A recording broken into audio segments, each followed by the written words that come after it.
Hi friends, আমার একটা mini ব্লগে তোমাদের স্বাগত। দেখো আমি তোমাদের দেখাচ্ছি আজকে মুকুন্দপুর বাজার আর কি।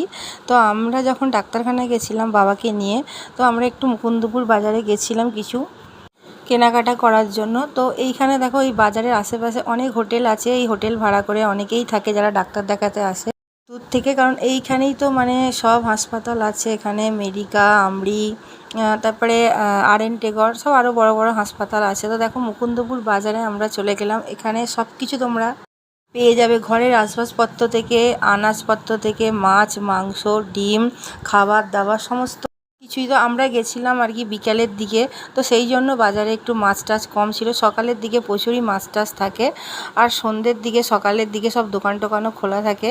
আমরা গেছিলাম দুপুর টাইমটা, তাই একটু বাজার আর কি কম বসেছে। তো খুব বড় বাজার এই মুকুন্দপুর।